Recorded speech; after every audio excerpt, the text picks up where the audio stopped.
తన హృదయంలో ఏదైతే కలిగి ఉన్నాడో దాన్ని నెరవేర్చుకోవటానికి జక్కయ్య అందరికంటే ముందే వచ్చి ఆయన కొరకు నిరీక్షించాడు, వేచి ఉన్నాడు, వెయిట్ చేశాడు. ఈరోజు సంఘం అది నేర్చుకోదు. కోట 8 అనుకో, దైవచనుడు 8:30 వస్తాడు అనుకో, 8 వస్తాడు అనుకో, వీళ్ళు 7:30 వచ్చి కాచుకుందాం అనుకోరు. 8 ఆయన వచ్చి స్టార్ట్ చేసి 4 పాటలు పాడి ఆయన లైన్లోకి వచ్చేసరికి 9 అయితేలే అమ్మ, 9 బాదాంలే పిలు. ఓకేనా? మాట్లాడరేంది?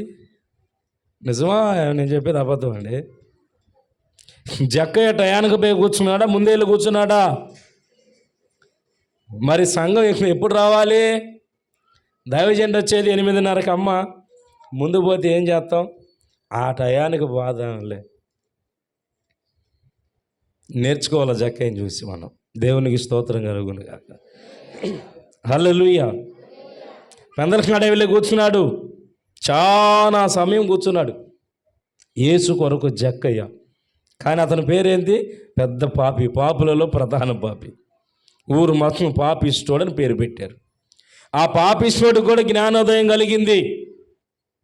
ఆ పాపిష్టోడు కూడా ఆయన ఎప్పుడొస్తా తెలియదు, ముందుగా వెళ్ళి కాచుకొని కూర్చోవాలని జ్ఞానోదయం ఆ పాపిష్టోడు కలిగింది. కానీ పాపంలో నుంచి విడుదల పొందిన విశ్వాసులకు, పరిశుద్ధులకు ఇంకా జ్ఞానోదయం కలగట్ల. దేవునికి స్తోత్రం చెప్పండి.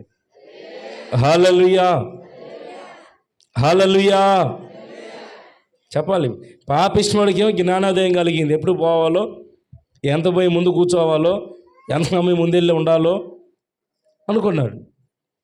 కానీ వీళ్ళు పరిశుద్ధులైన సంఘం మాత్రం వానికి కలిగిన జ్ఞానోదయం వీళ్ళ కలగల. మరి ఎప్పుడు మారతాడో నాకు తెలీదు.